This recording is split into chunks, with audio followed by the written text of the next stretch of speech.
So we're a community arts charity. I co-set up in 2016, originally working with young people, help build confidence and self-esteem.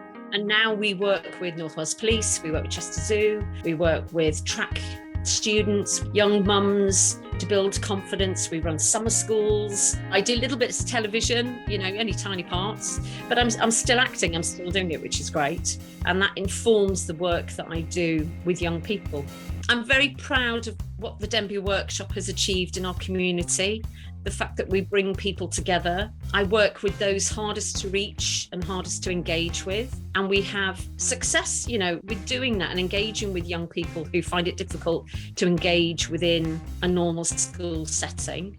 I tend to lead by example. I've got a 12-year-old daughter myself, and I want her to make a difference in this world, really. It's not like going to work. It's something that I love to do. Sian Morgan, Chief Executive, Hafan Cymru. I lead the organisation. We're a supported housing provider and a registered social landlord. We work with a range of people who are facing various crises in their life, from fleeing domestic abuse, domestic violence, to homelessness, substance misuse, isolation. Myself, I had no self-belief as a human being at all. Came from a challenging background with my mum, which really affected the way I saw myself and how I felt other people saw me.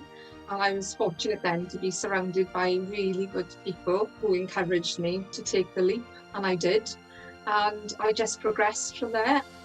I was really humbled by the organisation because I didn't realise they were putting me forward. And I think it's because of the journey that I've been on within the business, stepping into an organisation that had multiple challenges when I first came into my role. And the fact that I've been able to take on that journey with me, a number of women in the business who you could recognise the potential in, but they had no self-belief. So it was about giving them that belief in themselves to take that step forward and put themselves out there within the organisation. My title is Vice President of Customer Centres at Virgin Atlantic and Virgin Atlantic Holidays. A lot of people say to me, how did you go from being cabin crew to being the vice president? And I think it's got to be about sharing and helping other people understand how I got there, and being honest about the fact that I have suffered with imposter syndrome quite a lot over the years and how I've kind of overcome that. I went to university, actually, I just didn't finish university, and I went off to be cabin crew. And I think that's where a lot of my imposter syndrome is coming over the years, where people would perhaps expect me to have a degree.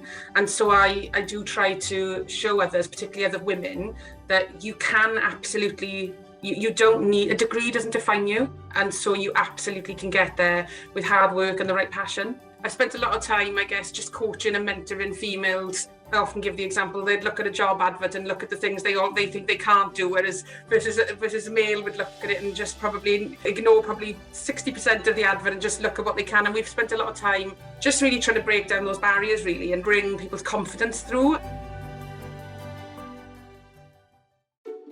I am the site director of Convertex Rumney facility in South Wales.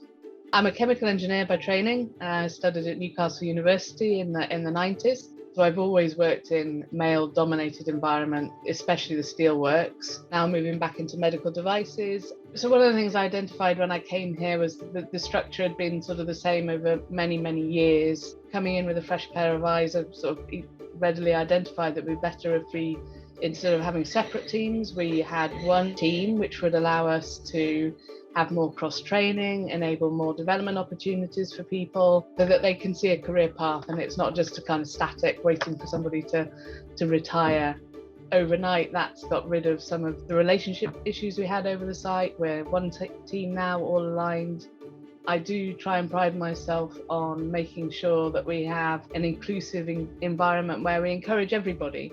For me, it's everybody. We're all different in whatever way, shape or form. And I think that we should be celebrating the differences and building on that rather than trying to make everybody the same.